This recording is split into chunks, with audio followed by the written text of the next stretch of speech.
নমস্কার, আমি Somnath Sengupta, beyond borders India ইনসাইডের আজকের আলোচনায় আপনাদের সবাইকে স্বাগত জানাচ্ছি।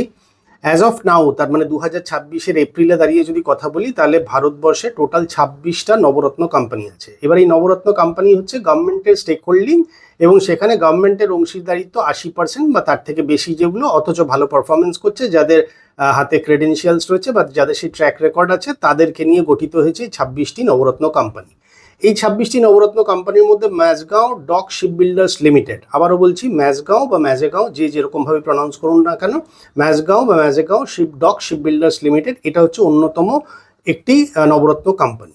1960 সাল থেকে নিয়ে আজ পর্যন্ত, এই 2026 পর্যন্ত, এখনো পর্যন্ত সে টোটাল 806টা বিভিন্ন ধরনের শিপ তৈরি করেছে, যার মধ্যে একটু ছোট্ট করে জানিয়ে রাখি, 8টা সাবমেরিন আছে, 31টা ফ্রিগেট বা ডিস্ট্রয়ার টাইপের শিপ তৈরি করেছে, মানে যুদ্ধজাহাজ, এবং ইন্টারন্যাশনাল ক্লায়েন্টসের জন্য 243টার বেশি জাহাজ সে তৈরি করেছে। টোটাল এইভাবে 806খানা জাহাজ অলরেডি তৈরি করেছে, এবং এখনো পর্যন্ত দাঁড়িয়ে ওর পাইপলাইনে যা আছে সেটা হচ্ছে 30 থেকে 40টা জাহাজ।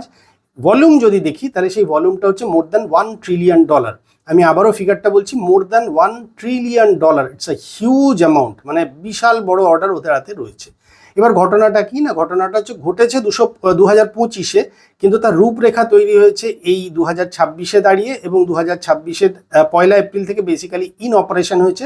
সেটা হচ্ছে এই Mazagaon dock shipbuilders limited Colombo dockyard PLC. Colombo dockyard PLC হচ্ছে শ্রীলঙ্কার অন্যতম বড় একটি শিপবিল্ডার্স কোম্পানি, যার 51% অংশীদারিত্ব নিয়ে নিয়েছে। তার মানে এখন থেকে এই কলম্বো ডক পিএলসি, তার যে নিয়ন্ত্রণ, সেটা কিন্তু এই ম্যাজগাঁও ডক শিপবিল্ডার্স লিমিটেডের হাতে চলে এলো। তার মানে ঘুরিয়ে বকলমে ভারতবর্ষের গভর্নমেন্টের হাতে চলে এলো।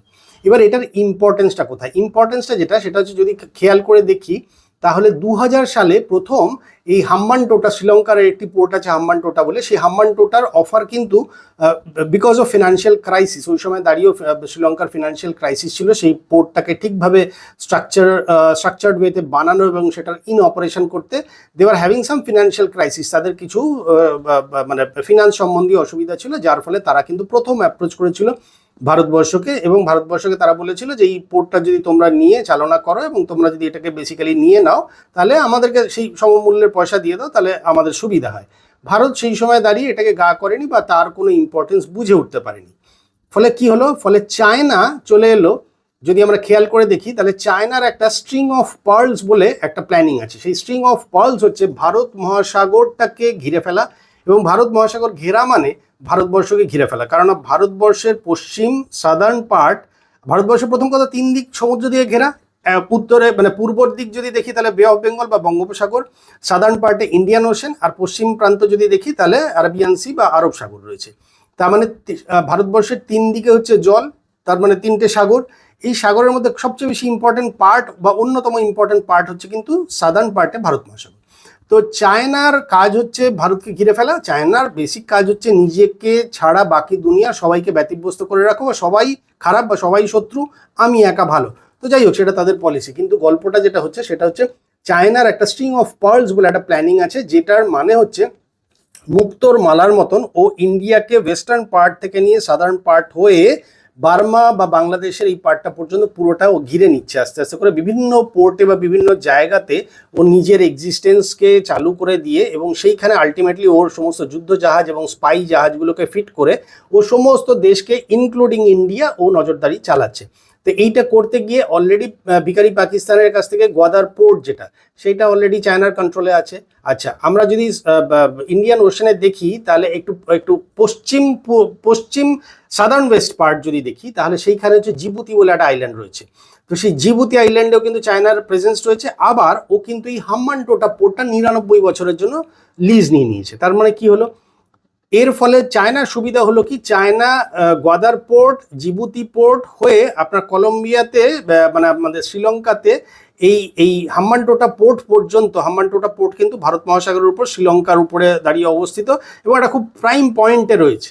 সেইখানে ও 99 বছরের জন্য লিজ নেওয়ার ফলে, আপনারা যদি একটু মনে থাকে, তাহলে দেখবেন এই বছরের শুরুতে, গত বছরেও 2বার করে ইন্ডিয়া খুব স্ট্রংলি প্রোটেস্ট জানিয়েছে। তার কারণ হচ্ছে চায়নার ইন্ডিয়ার কাছেও তো সেই রকম ইকুইপমেন্টস রয়েছে, ইন্ডিয়ার রাডারে ধরা পড়ে বা ইন্ডিয়ার ইনভেস্টিগেশন ডিপার্টমেন্ট বা যাবতীয় যে সমস্ত খুফিয়া এজেন্সি আছে তাদের মাধ্যমে তো খবর আসে।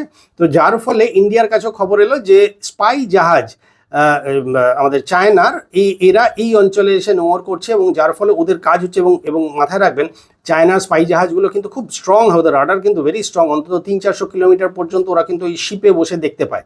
তার মানে আমাদের এই শ্রীহরিকোটা বা অন্ধ্রপ্রদেশ বা সাদার্ন পার্টে যে সমস্ত জায়গাগুলোতে মিসাইল টেস্টিং হয় বা সামরিক দিক থেকে যে সমস্ত গুরুত্বপূর্ণ যে সমস্ত পয়েন্ট বা পোর্ট বা যে সমস্ত জায়গাগুলো রয়েছে, গবেষণা কেন্দ্র বা ডিআরডিওর যেসব সেন্টারগুলো রয়েছে, সেইগুলো কিন্তু কমপ্লিটলি চায়নার নজরদারির আন্ডারে চলে আসে।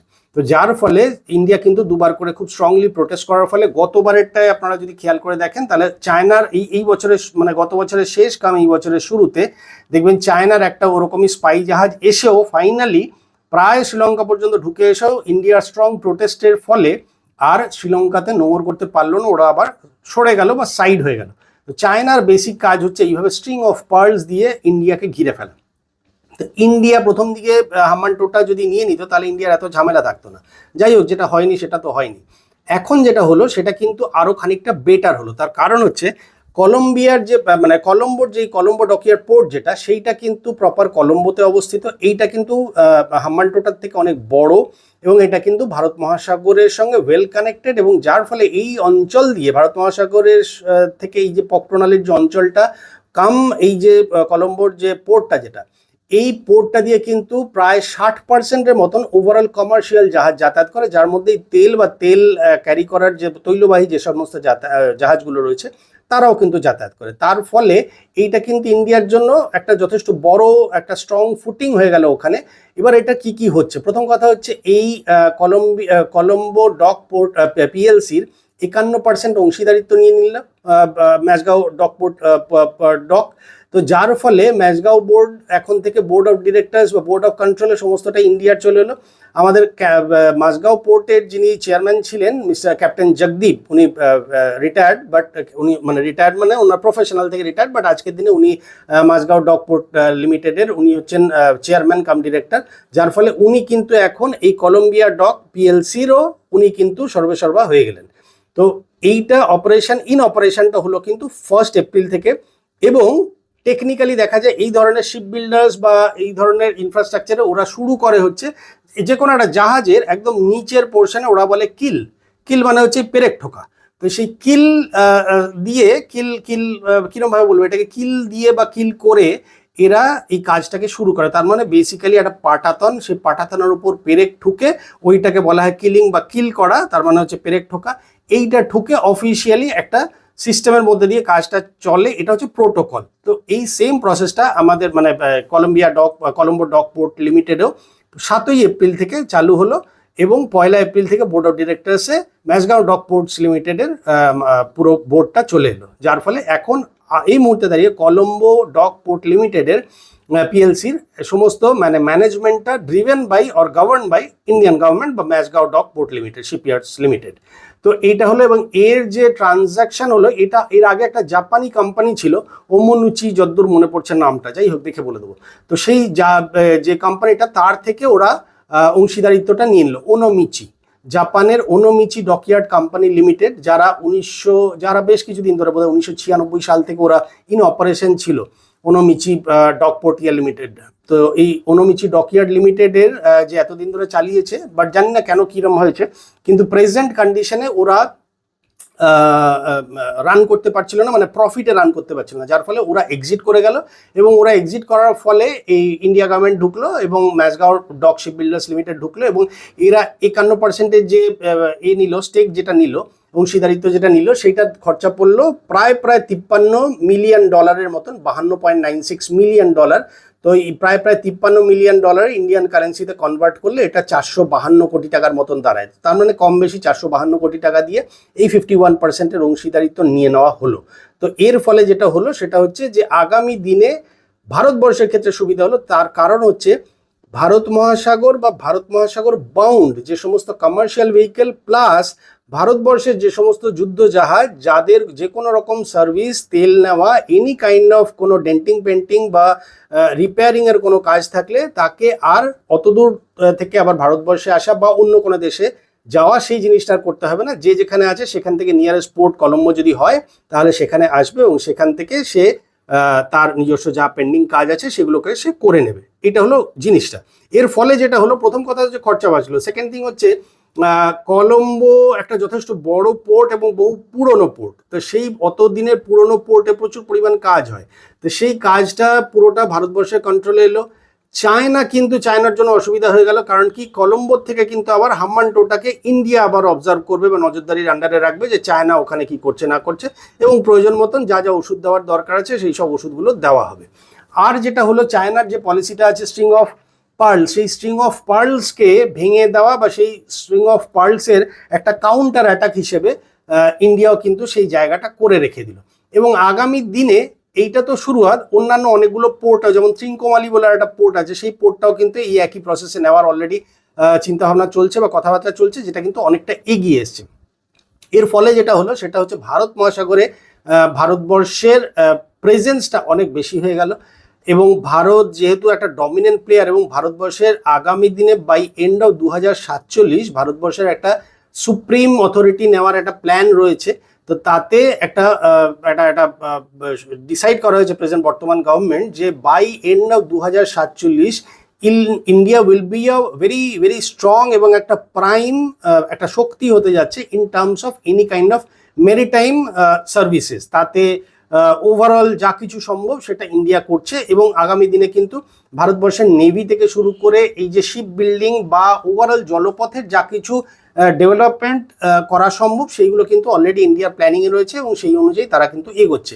তো এর ফলে যেটা হলো সেটা হচ্ছে যে আমাদের অংশীদারিত্ব বেড়ে গেল, হাম্বানটোটার এগেনস্টে কিন্তু আমরা একটা জায়গা পেয়ে গেলাম, এবং আমাদের ওখানে যেহেতু প্রেজেন্স হলো তার ফলে যাবতীয় ইন্টারন্যাশনাল যে সমস্ত প্লেয়াররা রয়েছে বা যাদের শিপ বিল্ডিং এর প্রয়োজন রয়েছে বা বিভিন্ন বিদেশি জাহাজ যাদের সার্ভিসিং এর প্রয়োজন রয়েছে, তার মানে ব্যবসায়িক ক্ষেত্রে কিন্তু একটা বড় অপরচুনিটি এসে গেল, এবং সেই অপরচুনিটিতে কিন্তু ভারতবর্ষ ওখান থেকে কমার্শিয়ালি অনেকটা বেনিফিশিয়াল জায়গায় চলে এলো। তার কারণ হচ্ছে বিদেশি যে সমস্ত জাহাজগুলো আসে বা থাকে বা থাকবে বা ইন্ডিয়ান ওশেন দিয়ে যাতায়াত করে, তারা কিন্তু তাদের যাবতীয় সার্ভিসেস ওখান থেকে নেবে বা নিতে পারবে, এবং তার এগেনস্টে একটা ভালো কমার্শিয়ালি আর্নিংয়ের জায়গা রয়েছে। শুধু তাই নয়, এই কলম্বো ডকে বিভিন্ন জাহাজের যেমন মানে অ্যাসেম্বলিংয়ের কাজ হয়, মানে সেই জাহাজকে তৈরি করারও যেরকম কাজ হয়, আবার এটা একটা খুব ইম্পর্টেন্ট জিনিস যে জাহাজ যখন পুরনো হয়ে যায় সেটাও কিন্তু একটা বিরাট বড় ইন্ডাস্ট্রি, বহু হাজার কোটি টাকার ইন্ডাস্ট্রি।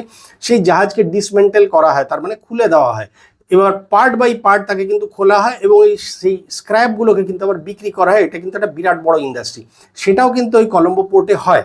কারণ কি এই ধরনের ডিসমেন্টলিংয়ের কাজটা কিন্তু সবকটা পোর্টে হয় না, কারণ কি এতে এনভায়রনমেন্টের প্রচুর রিস্ক থাকে এবং এনভায়রনমেন্টের ক্ষয়ক্ষতি হয় দেখে বিশেষ বিশেষ কিছু পোর্টে হয়, সমস্ত পোর্টে হয় না। আমাদের যেরকম গুজরাটে একটা আছে কান্দলা পোর্টে এই কাজটা হয়। তো সিমিলারলি কলম্বোর এই পোর্টে কিন্তু ডিসমেন্টলিং বা জাহাজকে খুলে ফেলার যে কাজ বা জাহাজটাকে মানে বেসিক্যালি একদম পুরো জাহাজটাকে খোলনলচে বদলে দেওয়ার যে কাজ, সেটা কিন্তু এই কলম্বোর এই ডকে তৈরি হয়, মানে হয় বেসিক্যালি। এবং এটা কিন্তু একটা বড় ইন্ডাস্ট্রি, বিরাট বহু হাজার কোটি টাকার ইন্ডাস্ট্রি বা বহু বিলিয়ন ডলারের ইন্ডাস্ট্রি, যার ফলে এইখানে কিন্তু এই কাজের উপযোগিতা বেড়ে গেল এবং সেক্ষেত্রে কিন্তু ইন্ডিয়া অনেকটা লাভবান হবে। আরেকটা আছে সেটা হচ্ছে যে সামুদ্রিক লক্ষ্য ভারতবর্ষে, যেটা বললাম যে 2047 সাল, তার মানে 1947 সাল থেকে নিয়ে 100 বছরের মধ্যে যে মানে সামুদ্রিক বা মেরিটাইম সেক্টরে ইন্ডিয়া গভর্নমেন্টের যে মানে ইন্ডিয়া গভর্নমেন্ট এই প্রজেক্টটার নাম দিয়েছে মেরিটাইম অমৃতকাল ভিশন। মেরিটাইম অমৃতকাল ভিশন এটা হচ্ছে 2047। সেই 2047-এর মধ্যে মেরিটাইম অমৃতকাল ভিশনের মধ্যে ইন্ডিয়ার মিশন হলো সামুদ্রিকভাবে অন্যতম একটা বৃহৎ শক্তি এবং যার মানে সারা বিশ্ব জুড়ে প্রেজেন্স আছে, এরকম একটা বৃহৎ পাওয়ার হতে যাচ্ছে। সেই একই পাওয়ারে ইন্ডিয়া গভর্নমেন্ট কিন্তু আরও অনেকগুলো সাবমেরিন নিজের জন্য বানাচ্ছে এবং অন্যান্য অনেকগুলো দেশের জন্য আগামী দিনের ইন্ডিয়া গভর্নমেন্টের কাছে সাবমেরিনের অর্ডার অলরেডি বুকিং হতে শুরু করেছে। সেটাও কিন্তু অনেকগুলো বড় দেশ বা যারা সকল ডেভেলপ কান্ট্রিজ, তারাও কিন্তু ইন্ডিয়াকে দিয়ে আজকের দিনের সাবমেরিন বানাচ্ছে। এবং মানে শুনলে ভালো লাগবে যে সেই সাবমেরিনগুলোর মধ্যে শুধু যে ডিজেল চালিত সাবমেরিন আছে তা না, ইভেন নিউক্লিয়ার পাওয়ার্ড সাবমেরিন, যেটা হাতে গোনা 4-5টা দেশের আছে, সেই ধরনের নিউক্লিয়ার পাওয়ার্ড সাবমেরিনও কিন্তু আজকের দিনে ইন্ডিয়া গভর্নমেন্টের কাছে অর্ডার আসতে শুরু করেছে। তো যার ফলে এই জিনিসগুলো ইন্ডিয়া গভর্নমেন্টের জন্য অনেকটা বেনিফিশিয়াল জায়গায় চলে এলো। তাহলে একটা হলো এই খবরটা ভীষণ একটা ইম্পর্টেন্ট, কারণ কি চীন যেরমভাবে পার্ল অফ স্ট্রিং দিয়ে ইন্ডিয়াকে ঘিরে নিচ্ছিল, তার হাত থেকে বাঁচার জন্য এটা একটা বিরাট বড় কৌশল ছিল। আরও আর একটা নিউজ আপনাদের সঙ্গে শেয়ার করছি, সেটা হচ্ছে চায়না এর আগে একটা পলিসি নিয়েছিল যে বিভিন্ন দেশের সো কল্ড বলার জন্য ওরা একটা ডেভেলপমেন্টাল কিছু একটা মানে সিস্টেম একটা তৈরি করতো বা একটা গালভরা নামটাম দিত। বেসিক্যালি ওরা যে কোনো দেশের কোনো ফিনান্সিয়াল ক্রাইসিস হলে ওরা লোন দিয়ে সাহায্য করতে, এবং সেটা একটা হিউজ লোন, আপনার যত টাকার লোন প্রয়োজন হোক না কেন ও দিয়ে দেবে, দিয়ে তারপরেও একটা সুদ টুদ নিয়ে যখন একটা বিরাট বড় টাকা হয়ে যাবে, তখন যখন এই সামনের দেশটা বা যে দেশটাকে লোন দিয়েছে সেই দেশটা যখন ফেরত দিতে পারবে না, তখন ও সেই দেশে ওর নিজস্ব প্রেজেন্স রাখতে শুরু করবে, যেটা অলরেডি ও বাংলাদেশে খানিকটা করার চেষ্টা করেছিল। শ্রীলঙ্কাতে তো খুব বড় লেভেলে করেছিল, এবং শ্রীলঙ্কাতে কিন্তু এই হাম্বানটোটাটা বেসিক্যালি ওর কারণেই হয়েছে, মানে ওই এইভাবে কাজটা করেছে, মানে চায়নাই এইভাবে জিনিসটাকে নিয়ে নিয়েছে। শ্রীলঙ্কা যখন ওর লোনটাকে রিপে করতে পারেনি তখন ও তার এগেনস্টে হাম্বানটোটাটা নিয়ে নিয়েছে।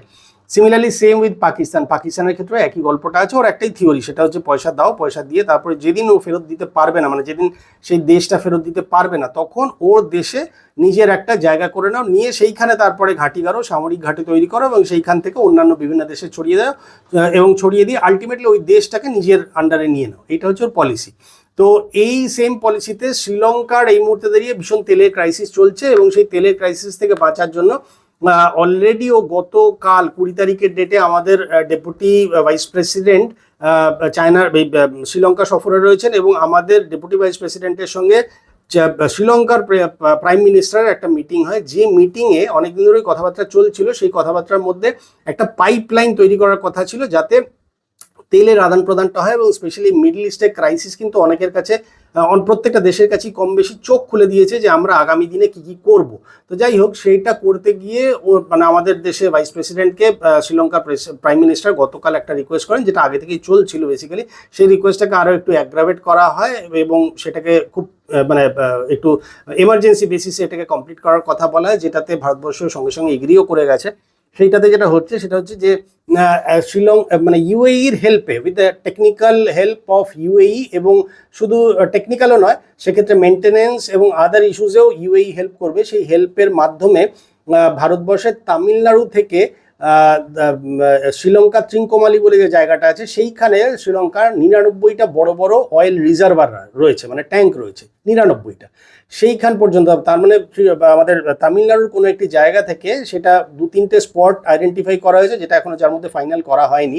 কোনো একটি স্পট থেকে নিয়ে সমুদ্রের মধ্যে দিয়ে পক প্রণালীর মধ্যে দিয়ে আন্ডার দ্য সি পাইপলাইন বিছানো হবে। বিছিয়ে এইটা ধরুন কম বেশি 250 থেকে 300 কিলোমিটার মতন একটা ডিস্টেন্স হয় ভারতবর্ষের তামিলনাড়ু থেকে শ্রীলঙ্কা ত্রিঙ্কোমালি পর্যন্ত যে জায়গাটা, সেইখানে প্রায় 250 থেকে 300 কিলোমিটার ডিস্টেন্স পর্যন্ত পাইপ বিছিয়ে একসঙ্গে এখান থেকে তেল যাবে। সেইটা চায়না অনেকটা চেষ্টা করেছিল, এবং চায়নার পলিসি ছিল যে প্রথমে লোন দিয়ে বা তারপরে পরবর্তীকালে চায়না চেয়েছিল, চায়নার বেশ কয়েকটা কোম্পানিকে ওরা এনলিস্ট করিয়েছিল বা করানোর চেষ্টা করছিল, যার ফলে চায়না চাইছিল যে যাতে শ্রীলঙ্কাতে চায়নার ওই সমস্ত কোম্পানিগুলো ঢুকে আসে যারা তেল উত্তোলন করে বা তেলের রিফাইনিং করে ওরা ওইখানে পাম্প বসিয়ে, মানে ওই সমস্ত ABCD XYZ কোম্পানিগুলো, চাইনিজ কোম্পানিগুলো শ্রীলঙ্কাতেই পেট্রোল পাম্প খুলুক বা বিভিন্ন পাম্প খুলে সেইখানে ব্যবসা করুক। তার মানে অতগুলো চাইনিজ মানে খবরদারি করার বা স্পাই টাইপের পয়েন্ট তৈরি হয়ে গেল। এটা ছিল চায়নার মূল উদ্দেশ্য। এটা ইন্ডিয়া বুঝতে পারে, ইন্ডিয়াও এটার জন্য মাথা ঘামাতে শুরু করে, বাট ঠিক টাইমলি শ্রীলঙ্কা নিজে থেকে এটাতে করে, নিজে থেকে আমাদেরকে রিকোয়েস্ট করে। আর এখানে আরেকটা কথা বলে দিই, এই যে ম্যাজগাঁও ডক শিপবিল্ডার্স লিমিটেড যে স্টেকটা নিল কলম্বো ডক PLC-তে, সেটাও কিন্তু এরকম না যে ইন্ডিয়া কোনো জোর জবরদস্তি করেছে। শ্রীলঙ্কা থেকে এই রিকোয়েস্টটা স্পেসিফিক্যালি ইন্ডিয়ার জন্য করা হয়েছিল, এবং সেই রিকোয়েস্টটা অনার করা হয়েছে, যার ফলে এটা কিন্তু বেসিক্যালি ডাইরেক্টলি শ্রীলঙ্কার থেকেই এই রিকোয়েস্টটা আসার ফলে ইন্ডিয়া গভর্নমেন্ট দেন দেয়া সেইটাকে অ্যাকসেপ্ট করে এবং করে। এটা গত বছরই এটা হয়ে গিয়েছিল, কিন্তু রূপরেখা দেওয়াটা সেটা এই বছর এই জাস্ট এপ্রিলের মধ্যে শুরু হলো, এবং এপ্রিলের 1 এবং 7 তারিখ থেকে অফিসিয়ালি এটার কাজপত্র শুরু হয়ে গেল। তাহলে আজকের দিনে দাঁড়িয়ে 2026-এর এপ্রিলে কন্ট্রোলটা কিন্তু, মানে আমি বলছি ম্যানেজমেন্টের কন্ট্রোলটা পুরোপুরি ম্যাজগাঁও ডক শিপবিল্ডার্স লিমিটেড বা ইন্ডিয়া গভর্নমেন্টের হাতে চলে এলো। তো সিমিলারলি এই পাইপলাইনটা কিন্তু, তেলের পাইপলাইনটা নিয়েও একটা ভাবনা চিন্তা চলছিল, যেখানে চায়না মাথা গলানোর চেষ্টা করেছিল, বাট ফাইনালি ইন্ডিয়া এই জিনিসটাতে হ্যাঁ করে দিয়েছে। এখনো পর্যন্ত এর ফাইনাল কত কি ইনভেস্টমেন্ট হবে সেটা এখনো ফাইনাল হয়নি, বাট হাউএভার 250 থেকে 300 কিলোমিটার মতন একটা আমাদের তামিলনাড়ু থেকে নিয়ে আমাদের শ্রীলঙ্কার চিঙ্কোমালি পর্যন্ত এই 250 থেকে 300 কিলোমিটার একটা জার্নি হবে রাফলি, যেখানে 99টা অয়েল রিজার্ভার বা বড় বড় ট্যাঙ্ক আছে, সেইখানে তেল পাঠানো হবে। এর ফলে শ্রীলঙ্কাতে অনেকটা গ্রিপ ইন্ডিয়ার বেড়ে গেল, এবং শ্রীলঙ্কাতে বাড়া মানে আলটিমেট টার্গেট হচ্ছে ইন্ডিয়ান ওশান বা ভারত মহাসাগর। ভারত মহাসাগরে কিন্তু ডাইরেক্টলি ইনডাইরেক্টলি সবভাবে কিন্তু ইন্ডিয়ার কন্ট্রোল বা ইন্ডিয়ার ক্ষমতাটা অনেক বেড়ে গেল। ফলে গ্লোবালাইজেশনের দিক থেকে যদি দেখি তাহলে ইন্ডিয়া কিন্তু অনেকটা এগিয়ে গেল। আপাতত এই দুটো খুব ভীষণ ইম্পর্টেন্ট খবর বলে আমার পার্সোনালি মনে হয়েছিল, যার মধ্যে ম্যাজগাঁও ডকটা সত্যি একটা ভীষণ খুব ইম্পর্টেন্ট জিনিস। তার কারণ হচ্ছে এই মুহূর্তে দাঁড়িয়ে ম্যাজগাঁওয়ের কাছে বা ম্যাজগাঁও ডকের কাছে 1 ট্রিলিয়নের বেশি একটা অর্ডার থাকা মানে ইটস আ হিউজ অর্ডার, এবং কোম্পানিটা যথেষ্ট রিনাউন্ড এবং যথেষ্ট পুরনো, এবং তার ট্র্যাক রেকর্ড যদি দেখি তাহলে খুব ভালো। তো সেক্ষেত্রে সেই ডক বা শিপ বিল্ডার্স যখন ওইটাকে কলম্বো ডক পিএলসিকে যখন চালাবে, তার মানে এটা একটা ভারতবর্ষের জন্য এটা একটা বিরাট সুখবর, এবং ওভারঅল একটা গুডউইল বা ক্রেডেন্সিয়ালের জন্য এটা একটা খুব ভালো খবর হতে যাবে বলে মনে হলো। সেটা আপনাদের সঙ্গে শেয়ার করলাম। আর এই নতুন যেটা তেলের পাইপলাইন যেটা গেল, সেইটাও কালকে এটা ফাইনাল হয়েছে, এটা আপনাদের সঙ্গে শেয়ার করলাম। কার কীরকম লাগলো এটা জানাবেন কমেন্ট বক্সে, আপনাদের নিজস্ব কমেন্ট যেটা আছে সেটা জানাবেন। আমি পার্সোনালি পড়ি সবকটা কমেন্টই। ভালো থাকবেন, আজকের জন্য এখানেই রাখলাম, আবার পরের ভিডিওতে দেখা হচ্ছে। নমস্কার।